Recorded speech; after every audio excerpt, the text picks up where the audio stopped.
Welcome to another episode of China Update, where I provide you with the most up-to-date political, economic, and geostrategic analysis on the world's number 2 economy.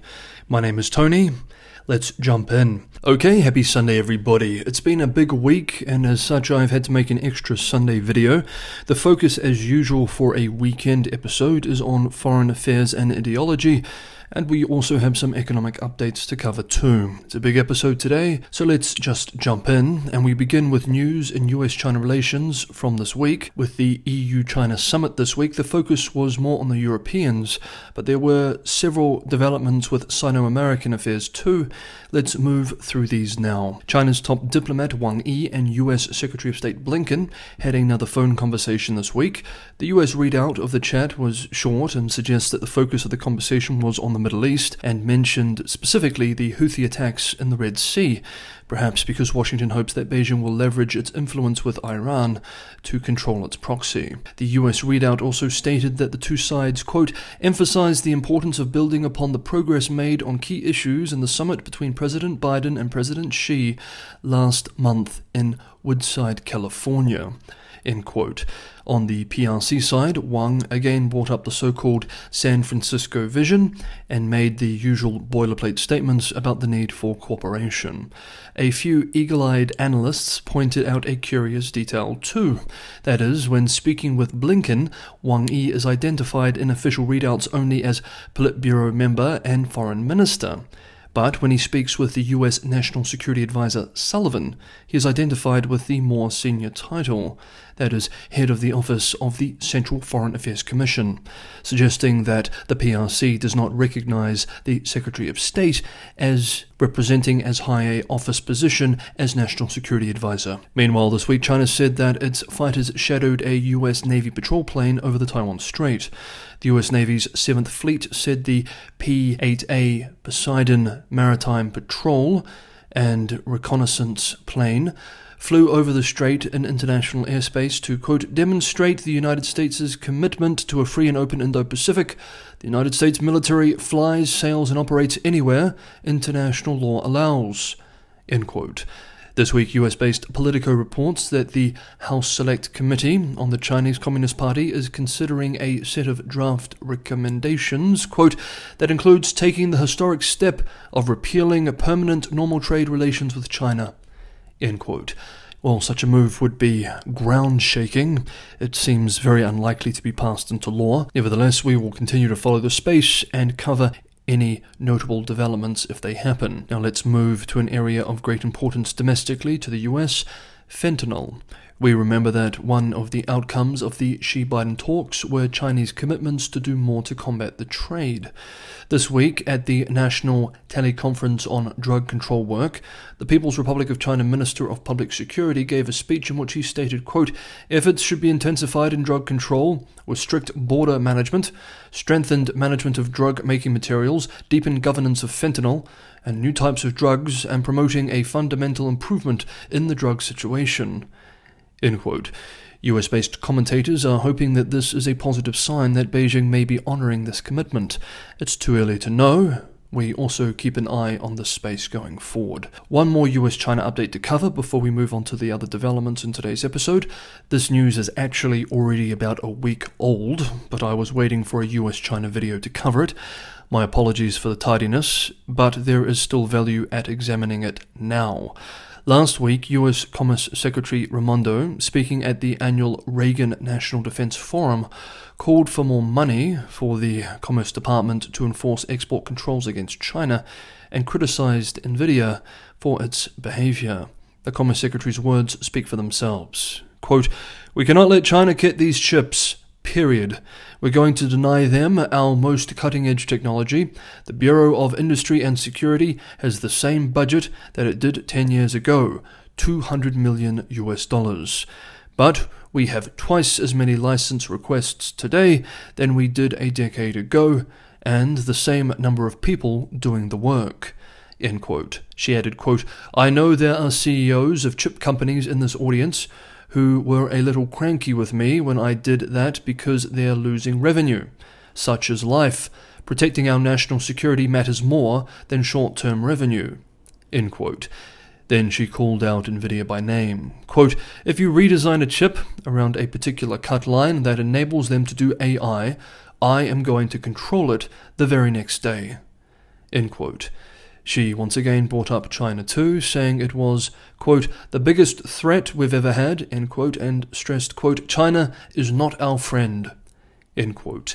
There may be a lot about to happen in this space too. US media reports that over the next few months, Raimondo plans to push to expand the powers of the Bureau of Industry and Security to keep sensitive technologies out of Russia and China through a blacklist of companies and organizations that can't import them. In a statement to media this week, Raimondo emphasized, quote, "What I am doing is going to start to make the case for what a modernized BIS looks like in terms of functions, tools, staff, and money.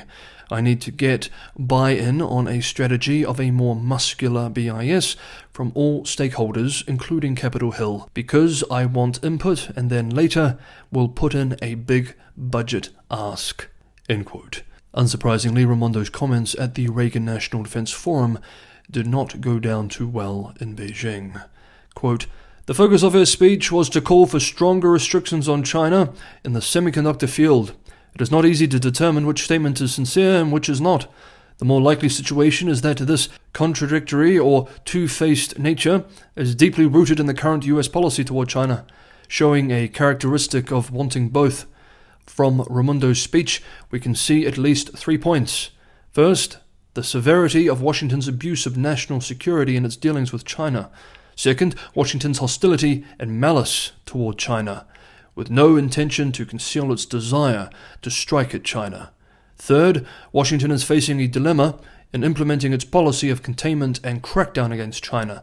The third point is unintentionally exposed by Raimondo, but it is not surprising to anyone." End quote. Okay, we now turn to ideology, and we have something very big to cover. Hey everyone, I hope you're getting some value from today's episode. If you are, I have a big favor to ask. 45% of regular viewers are not subscribed to China Update. If you're one of those regular viewers and you'd like to see this channel keep going and keep growing, the biggest way you can help is subscribing, hitting the bell notification icon, and liking this video.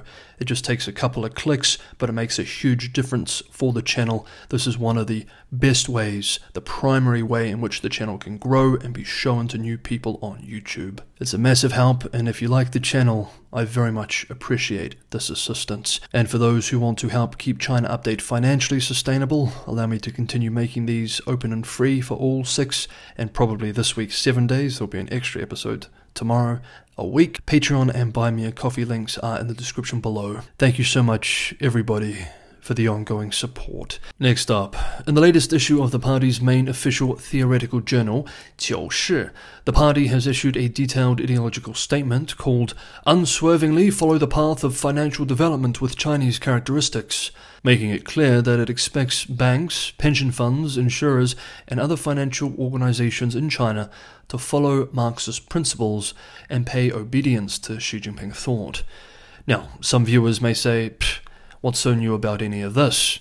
Well, actually, since the reform and opening up era, the party, while tightly regulating through a state bureaucracy the financial system, has worked hard to avoid mixing Marxist ideology with the financial system, for obvious reasons.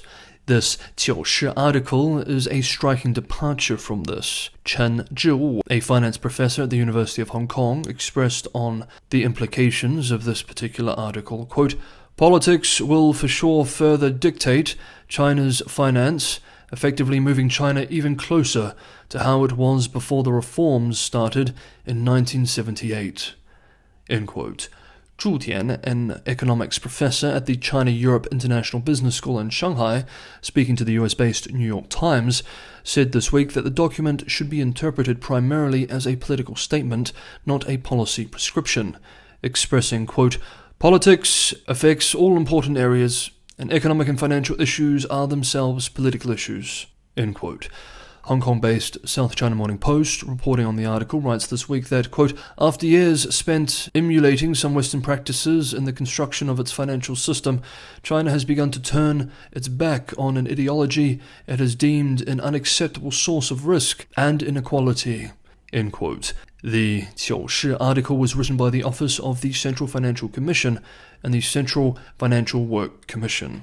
These are both top party bodies, and is based on a Xi speech at a recent Central Financial Work Conference. The 九市 article declares China has, quote, fully learned the lessons of Western financial development, end quote, and has answered, quote, many major theoretical and practical areas that Western financial theory has never been able to solve, end quote, adding, quote, under the capitalist ideology and social system, finance capital reveals its monopolistic, predatory, and vulnerable nature, end quote, and, quote, it not only creates a huge gap between rich and poor, but also triggers recurring economic and financial crises, end quote.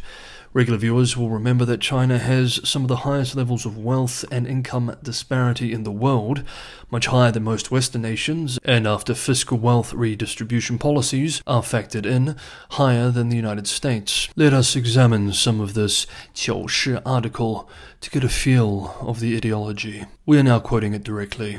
In the development process of Western countries, financial revolutions characterized by modern commercial banks, modern capital markets, modern investment banks, and venture capital systems have driven the three industrial revolutions of mankind, providing financial support for the modernization of Western countries.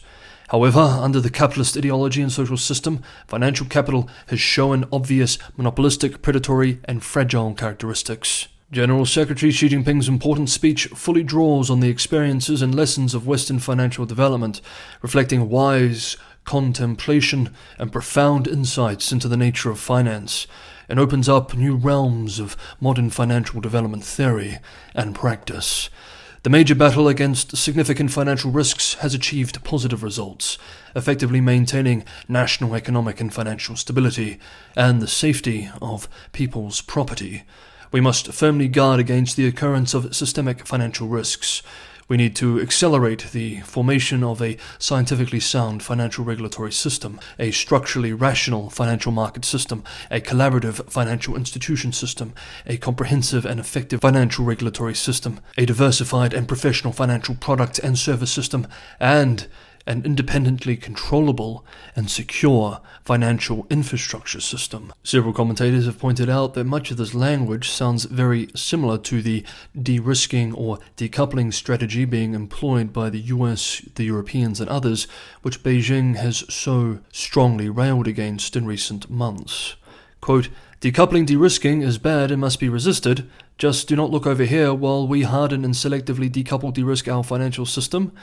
That does not mean they are not justified, just that the logic here is similar to the logic the US and other countries use for decoupling de-risking. Among other themes, expect much more party control, a rejection of much of Western financial theory, even more work around risk prevention and mitigation, more focus on finance servicing the real economy, and the formation of an independently controllable and secure financial infrastructure system, a phrase which I do not remember seeing previously in any authoritative writings.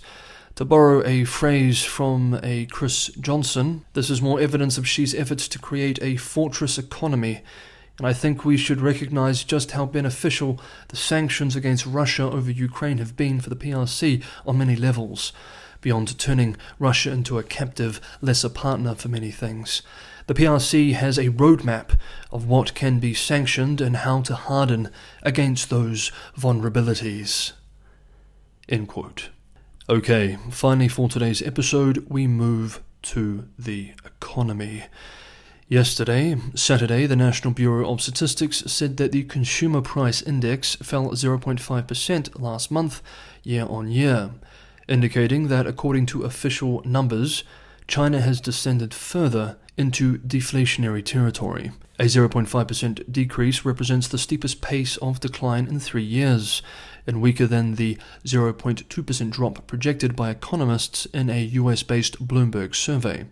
Meanwhile, producer costs also dropped even further into negative territory, declining 3%. Factory gate costs have been in deflation territory for 14 consecutive months. Bloomberg economists expect deflationary risks to persist in 2024, with the US outlet writing yesterday, quote, "Deflation is dangerous for China because it can lead to a downward spiral of economic activity. Consumers may hold off purchases on expectations that prices will keep falling, further weighing on overall consumption. Businesses might lower production and investment due to uncertain future demand." End quote. The UK-based The Financial Times writes that the deflationary trend adds to an array of economic pressures facing the country's policymakers, including a liquidity crunch in the property sector, weak trade data, and a slowing recovery from 3 years of zero-COVID lockdowns and border closures. Quote, "Today's inflation data for November seems to reinforce this week's trade data that suggested that domestic demand is struggling to recover. This was mostly driven by food, down 4.2% year-on-year. Core inflation was up 0.6% year-on-year. PPI inflation didn't do any better. In November, it was down 3% year-on-year and down 0.3% month-on-month. The weak inflation numbers are once again encouraging calls for more stimulus and more supportive fiscal policy. But what China needs is better directed stimulus, not more stimulus, as it forces the economy to redirect investment from property to manufacturing. This doesn't at all address the real problem in China's economy, which is its continued weak consumption. Most economic policymakers in Beijing already know that this is what they should be doing, but there seem to be almost insurmountable political and institutional constraints, so that, for now, we will continue to see weak demand." End quote. We have 2 more quick economic updates to cover. This week, just a few days after General Secretary Xi Jinping visited the city, the State Council issued an ambitious new plan for a Shanghai free trade zone. The plan includes a number of policies involving labor standards, intellectual property protection, and state-owned enterprise reform to, quote, "live up to the recognized standards of the Comprehensive Progressive Trans-Pacific Partnership," end quote, referring to the massive trade deal signed between many trans-Pacific nations, but which the US pulled out of in the early days of the Trump administration. The Shanghai Pilot Free Trade Zone seeks to be aligned with high-standard international economic and trade rules. A total of 80 measures covering 7 areas were outlined in the plan, including initiatives to facilitate trade in goods and services, promote digital trade, and enhance intellectual property rights protection, among others. The plan called for efforts to further open up key sectors such as finance and telecommunications, and to make cross-border investment and financing easier. It is hard to know how this will all be reconciled with the above-mentioned call to unswervingly follow the path of financial development with Chinese characteristics, which we covered under Part 2 on ideology. I guess only time will tell. Finally, I wanted to end today's video by noting some of the wording of the official readout from the Politburo on Friday. The supreme body, the Politburo, met the day before yesterday, Friday, quote, "to analyze and study the economic work for 2024, end quote, setting the stage for the upcoming Central Economic Work Conference, where we will get the policy blueprint for economic policy next year. We end with this from the official readout. Quote, "A proactive fiscal policy should be moderately intensified and made more effective and efficient, while a prudent monetary policy should be flexible, appropriate, precise, and effective. It is necessary to enhance the consistency of macroeconomic policy orientation and strengthen economic propaganda and public opinion guidance." End quote. Suggesting that for next year the party believes in order to have a strong economy, first you must convince the people and the world that one has a strong economy. 2024 will be a very interesting year to follow China, not just on the economic and financial side, but in every dimension. I hope you will all join me to follow along for the ride. Okay, that is today's special Sunday episode of China Update. Thank you so much everybody for watching. Have a good Sunday, have a restful weekend, and I will see you all for a new week tomorrow on Monday.